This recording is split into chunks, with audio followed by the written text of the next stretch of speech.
classroom management and building relationships, summer edition.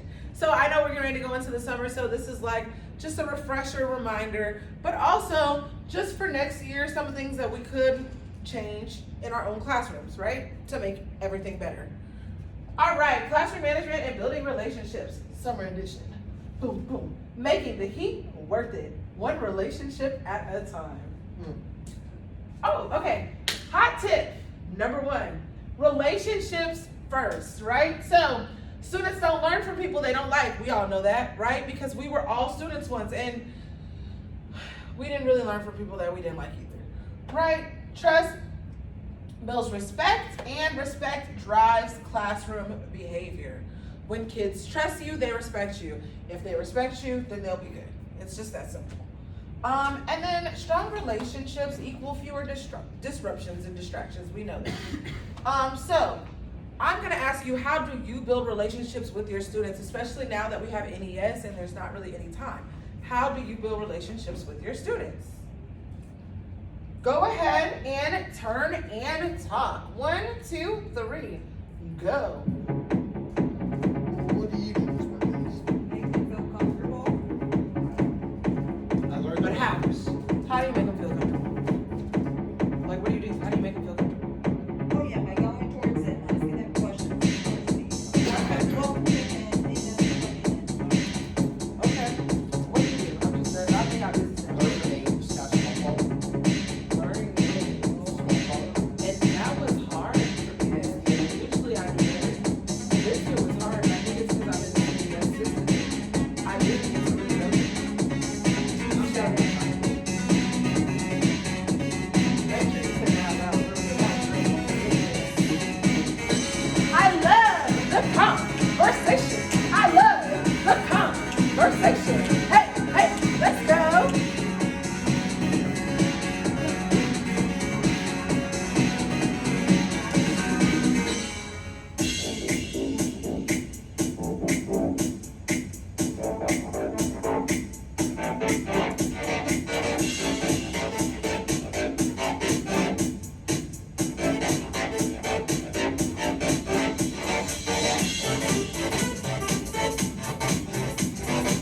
We have about 40 seconds.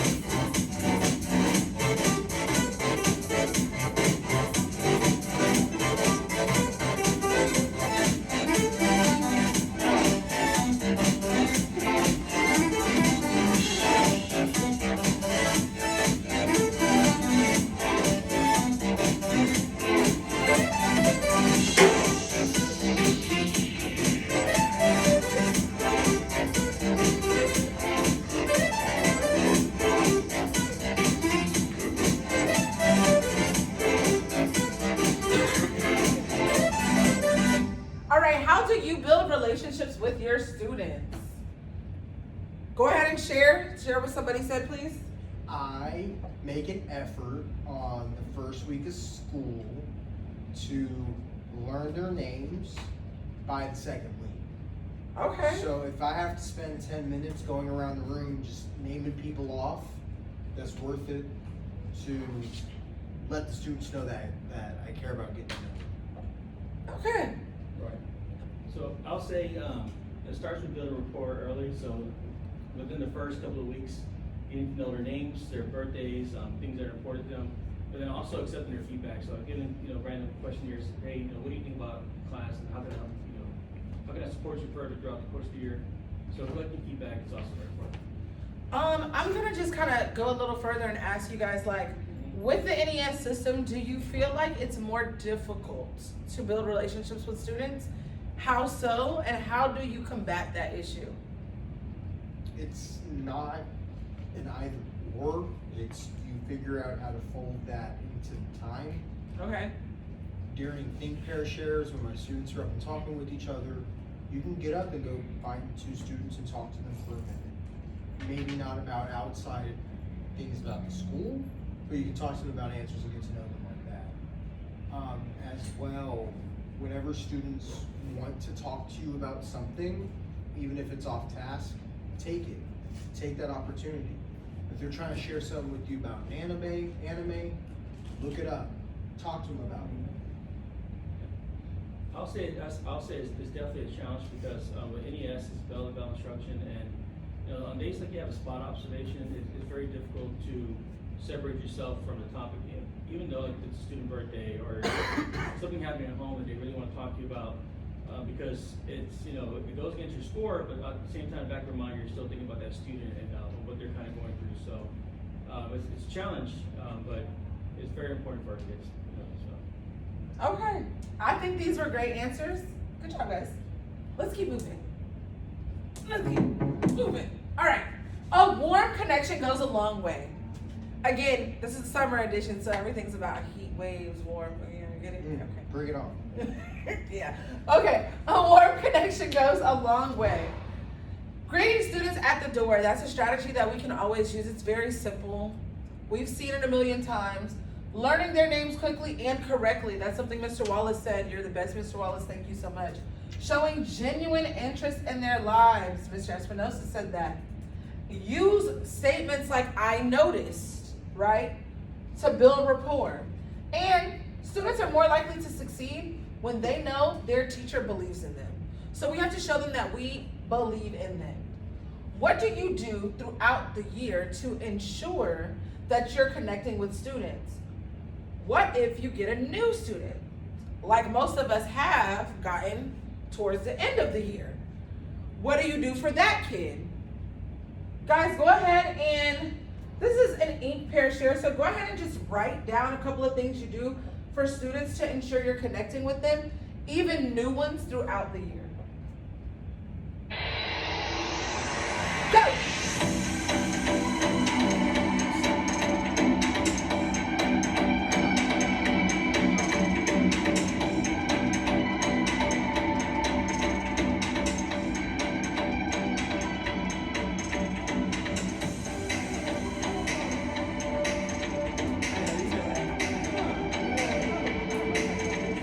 What do y'all do?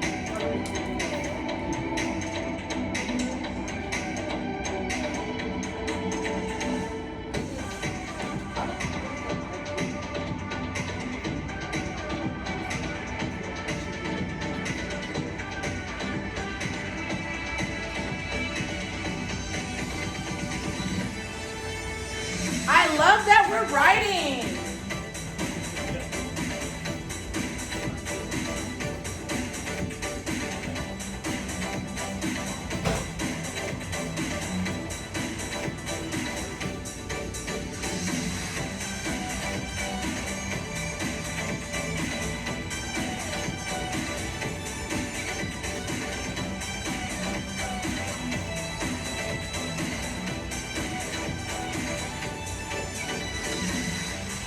Go ahead and pair.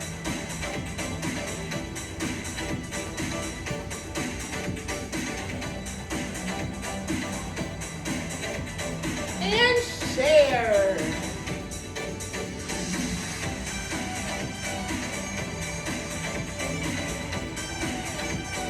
I'm gonna ask her, what do you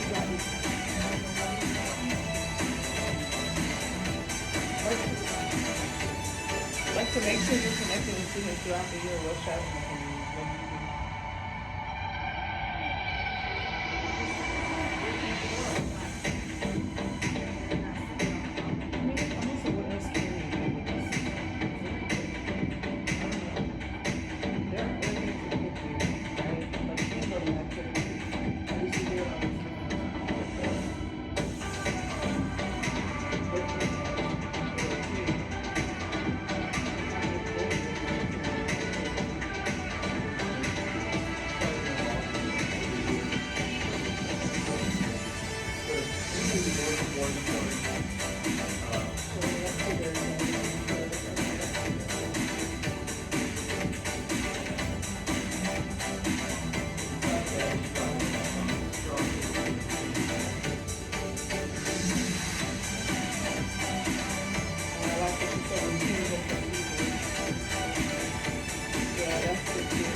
Could we share a couple of answers?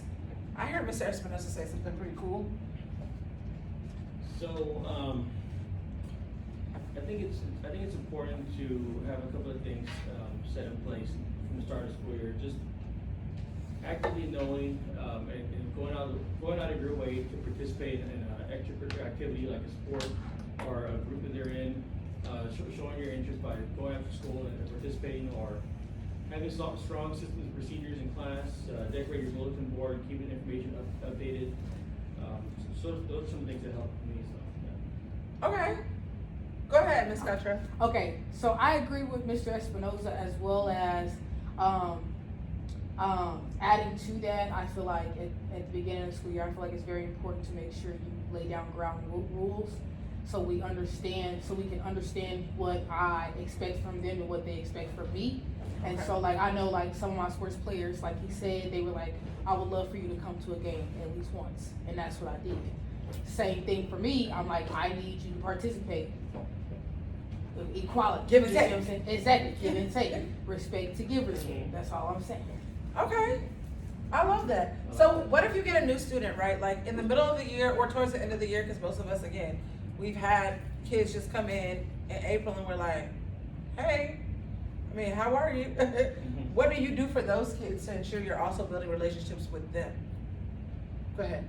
I feel like I always pull that student aside, even if, you know, we're supposed to be giving high quality instruction minute to minute in our class. I feel like there's still time and where I can squeeze in, hey, I'm Miss C, I'm this is what I expect from you.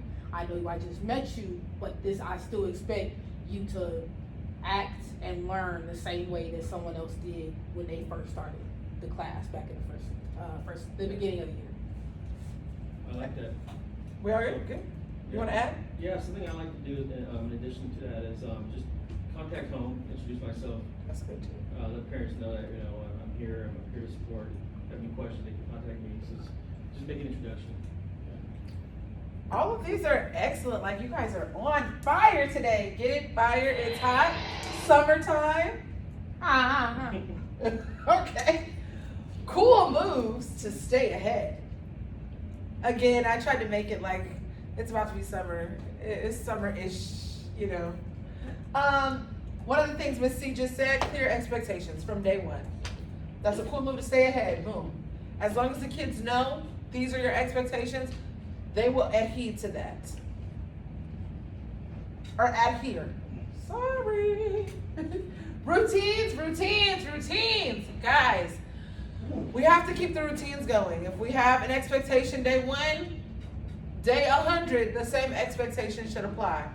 If day 1, the expectation is one thing, and then the expectation changes on day 30, and then it changes again on day 50, we cannot expect our students to just understand what the expectation is because it is ever changing. Routines. It is very important to make sure your expectations are set at the beginning and they remain the same throughout the year. Using nonverbal signals is something that I've seen. I saw one of you do it, and I can't remember who. I think you, Mr. Wallace. Excellent. And proximity and presence make a difference. If you show up for them, they'll show up for you. That's what Miss C said. Now, what are some day 1 class expectations or routines that you set to ensure that you're building trust with your students? Turn and talk. 1, 2, 3, go.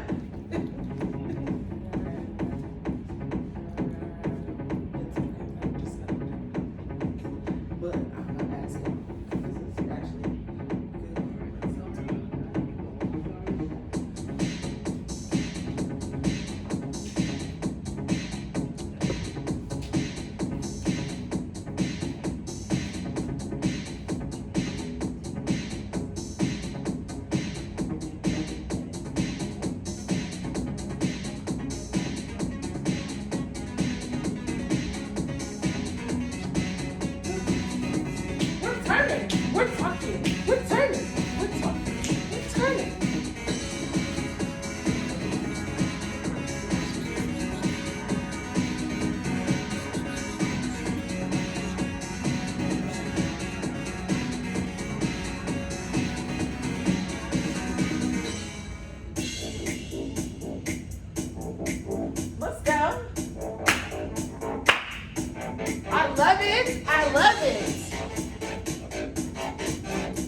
one. Okay, what are some day one class expectations or routines that you guys set to ensure you're building trust?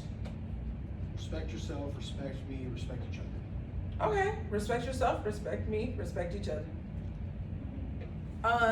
I'll share one of the things I do, and I've actually been doing it a long time, and I figured, hey, look, it worked with first graders, so it's definitely gonna work with my high schoolers. I do not usually make students ask to go to the restroom. The pass is there. You don't ask your mom, can you go to the restroom? Don't ask me. If the pass is there, you can go. If the pass is gone, you have to wait until the pass comes back. There's always kids that may take advantage of that. That kid gets a pass limit for the semester. But I don't really have problems with the bathroom, actually. What do you guys do to build trust? So I feel it's important to set like high expectations and standards early. So, you know, language is important, being on time, anything that aligns with the HIT policy, student conduct, as well as teacher conduct, being that example every day, holding myself accountable. So if a student's not supposed to be in a cell phone, then you know the role applies to me as well. So I think just having those high expectations that are clear and set, and then just making sure that you maintain that standard throughout the year. So. Okay. I agree with Espinoza and Wallace. Adding into theirs, environment. Like I said, respect my environment, respect my space, respect my tools, my markers, my erasers, my desk. Because you know, a lot of students, we're talking about high schoolers, they like to doodle and draw, and they don't like to do it on paper. Right. So, at the beginning, you know, setting that early on at the beginning of the school year, just so they understand, like, if you break this, I might have to break you. You know what I'm saying? I'm not gonna say it like that, but you know, they understand that I'm not playing around. Like, Right. don't break my stuff, because you ain't gonna see me grab your phone and break your stuff. Right. You know what I'm saying? Right. Does anybody want to add to that? Good. Excellent job, guys. I think that was straight to the point. Redirect with respect. Address the behavior, not the student. Keep tone warm and calm. That's very difficult for me because this is my tone when I'm warm and calm. But we have to try to keep the tone warm and calm. Privately correct when possible, and use restorative conversations. Now, guys, can you think of a time when you had to address behavior privately? What happened? Did it work out for you? Go ahead and write. This is an ink pair share.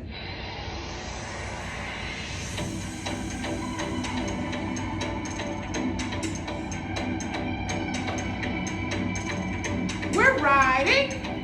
Hey, okay, let me let y'all ride.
love what I see.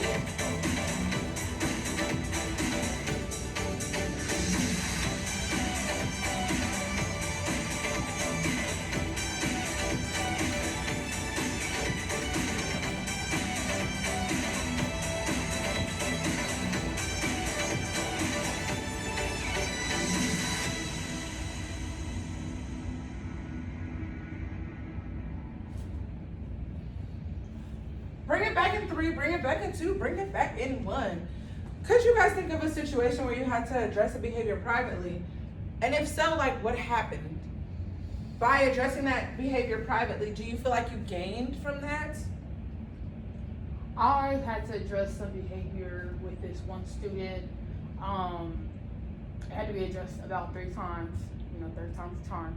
Okay. I spoke with him privately twice because he was lying. He would be like, yeah, I'm going to the bathroom, but he would be gone for like most of the class period, like 40 minutes, and then come back.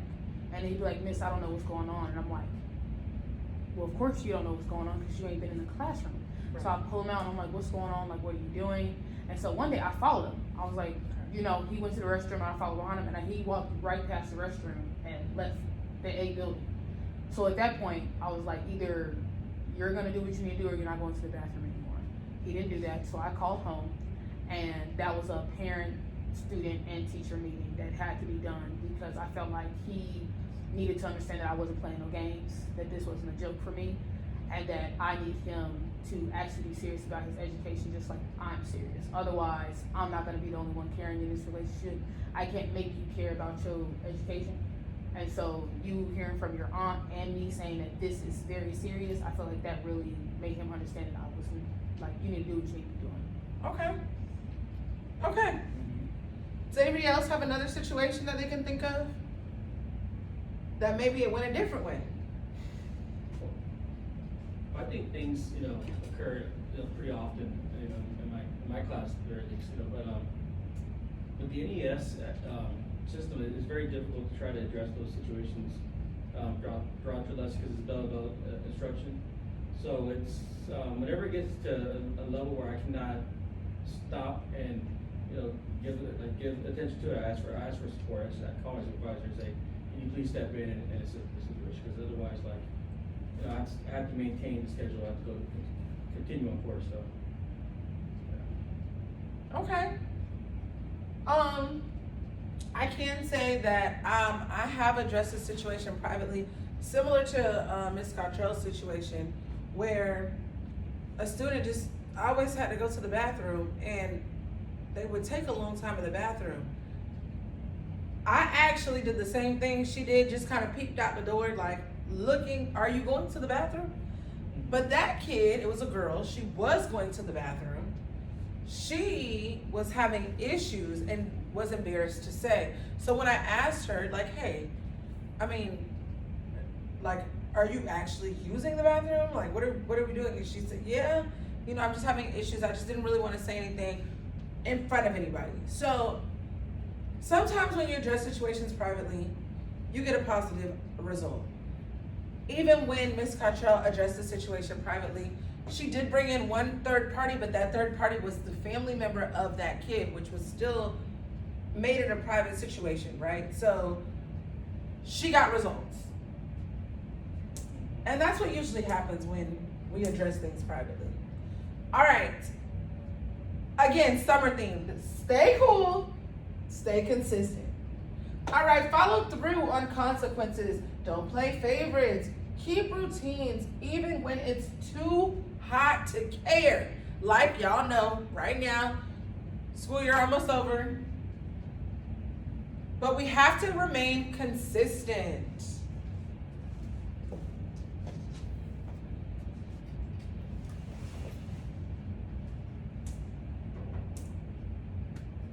Summer Sizzlers. Relationship builders, okay? Summer Sizzlers, relationship builders.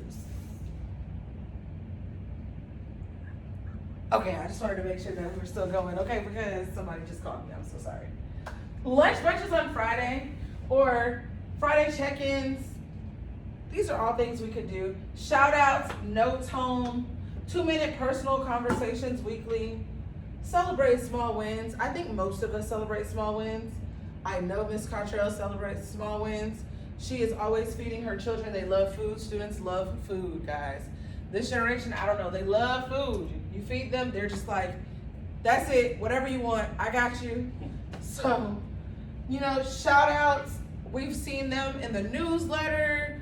We hear them over the intercom. Again, Miss Cottrell, I know you do that. I know you do. Lunch bunches or Friday check-ins, that's something we could also do. And just personal conversations. Kids will tell you their whole life story if you're willing to listen, honestly.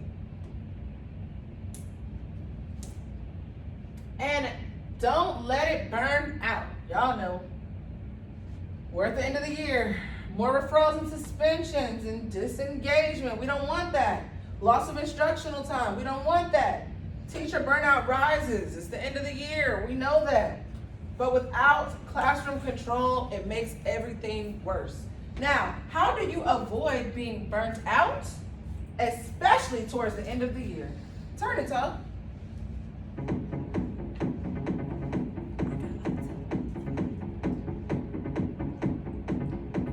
Tea breaks, coffee breaks, walks after school, bubble baths.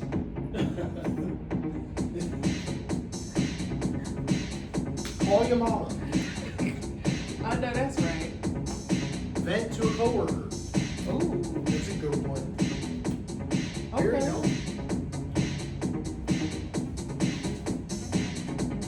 It's okay to talk to the kids about their interests for a couple minutes, right?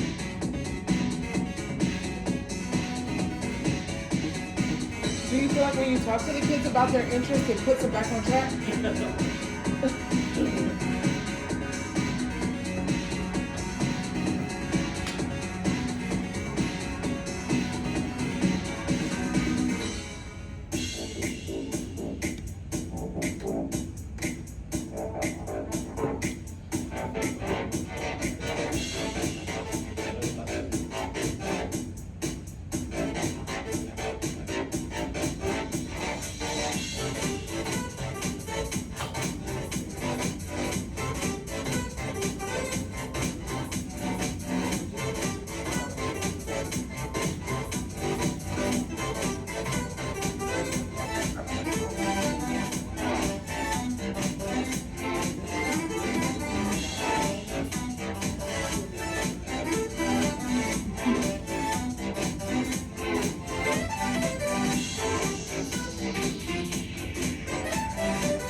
We have about 10 more seconds.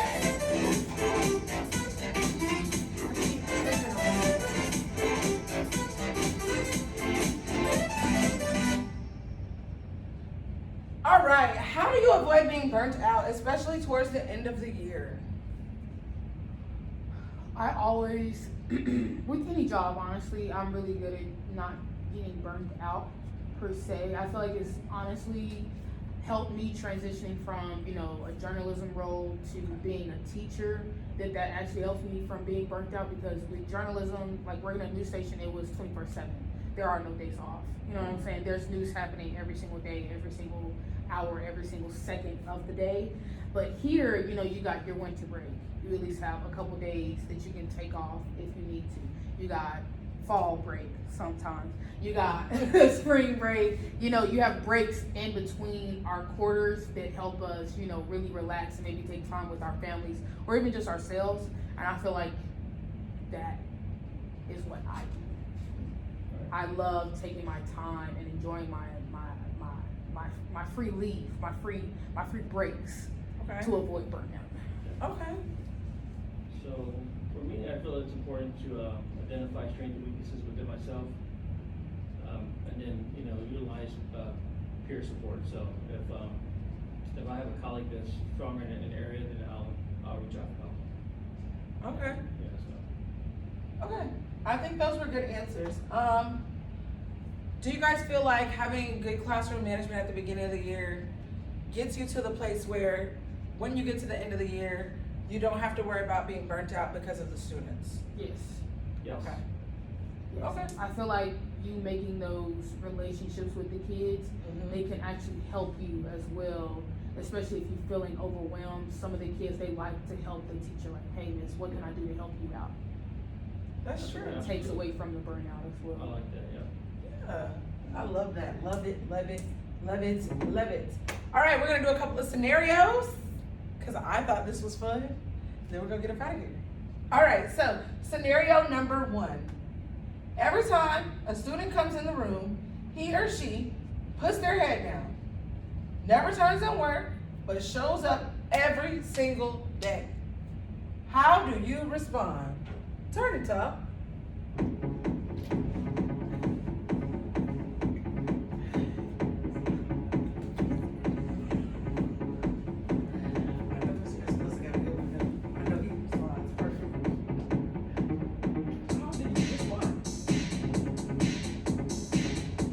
And this can be real, like y'all, in high school, this is very possible.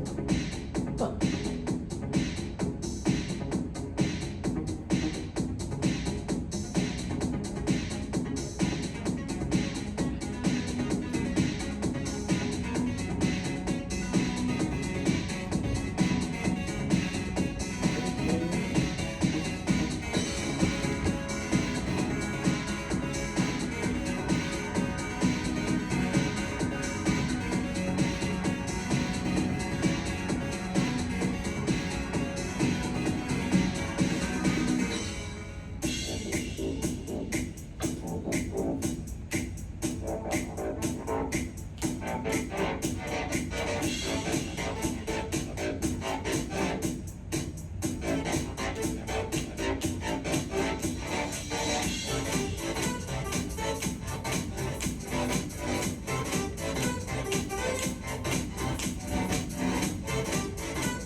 How do you respond?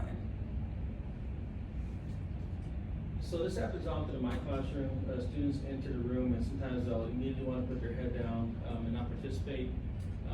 Something that's been very helpful in my class is having scene charts and helping students connect with other students within the classroom that can support in different areas, but also providing multiple opportunities for students to be successful with their academics. So if it's not a written response, it's a verbal response, or it's a multiple choice. Just giving them different opportunities to be successful. But to be honest, it starts with knowing why that student's putting their head down. So once you find out the reason why, then you kind of tailor your lesson towards that student and you kind of support them and then, what they're kind of going through. But there's no cop out. It's, you put your foot down and you hold those expectations high and you say that we're gonna, no matter what, like we have to participate. This is not, it's not, an option. Like you are going to be here with us and I'm gonna help you. But just simply putting your head down and saying you're not gonna do it is not a choice.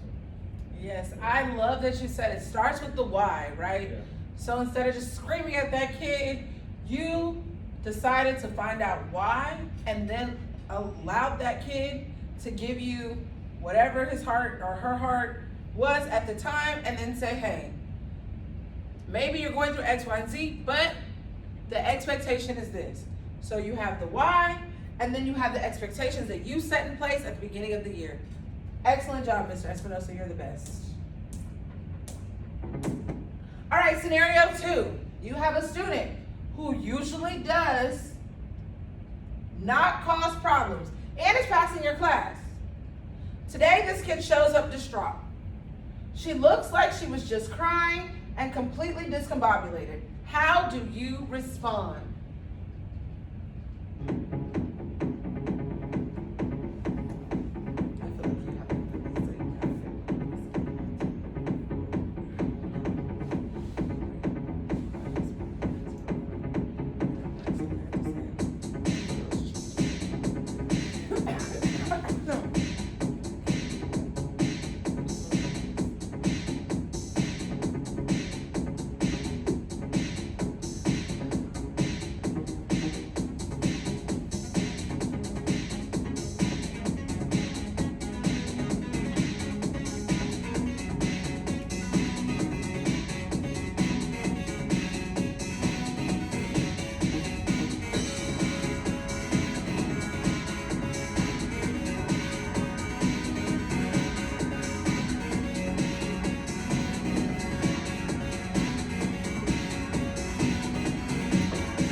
this poor baby? So this has happened, numerous times. We're in high school. There's always, kids breaking up and things happening. But there was this one girl, she had some stuff going on at home, and she just felt very triggered when the kids were like yelling and like playing behind her and everything like that. And she just had like a full meltdown. And so I allowed her to leave the room and collect herself, and then I came out there and like checked, and that's when she told me what was going on. And I was like, that's completely fine. I was like, I never want you to feel uncomfortable or anything like that. Like, I'm glad that, did this help you stepping out? And she was like, yes. And I was like, do you think you'd be able to proceed with the lesson or the class? And she was like, I don't know. And I was like, this is what I'm gonna do for you. I'm gonna just write you a pass to your counselor, because at this moment, I want you to actually get what you need, and a counselor can do that better than what I can. Okay. I really like the response that we just received. That's hit the nail on the head. If I can catch it early, right at threshold, then I try to address it in that time. But I think the counselor is always going to be the best approach. Excellent job, guys. I love that you have built a relationship with this student to say, okay, go ahead, step outside. Then you went and did a check-in with that kid. That is building relationship, building trust, and also classroom management, because they go hand in hand, okay? Scenario 3, and this is our last scenario. Student answers a question incorrectly. Everyone laughs. The student becomes irate and begins screaming and cursing at the students who are laughing at him. How do you respond?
respond? So I think, first and foremost, it's important to have, like, again, a clear expectations set early on.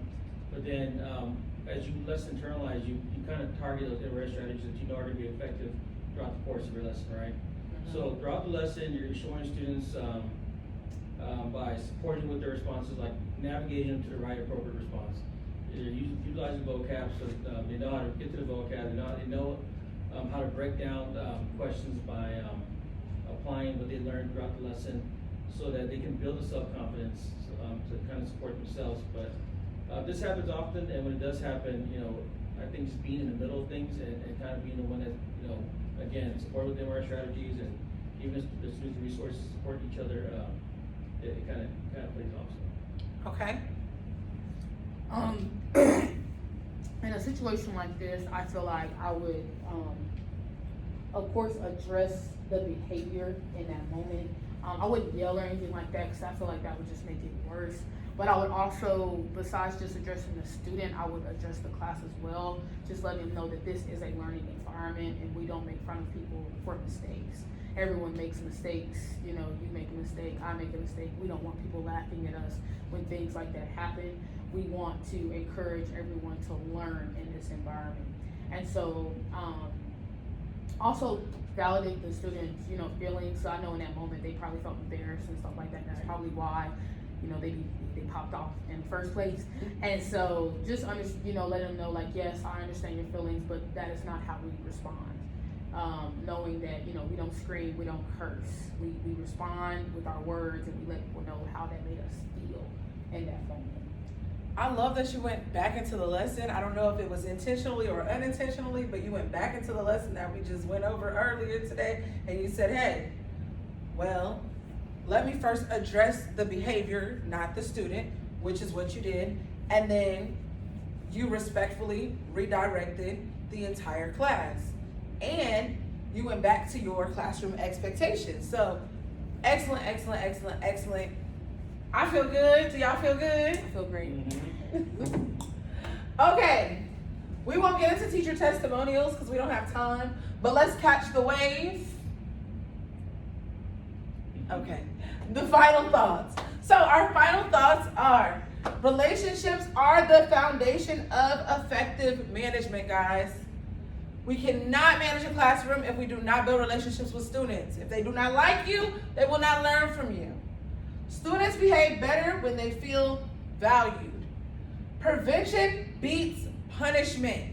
What Mr. Espinosa said was, I try to catch it early. I try to catch this early. Prevention beats punishment. And consistency plus connection. A classroom that thrives. Keep it cool. Keep it caring. Any questions?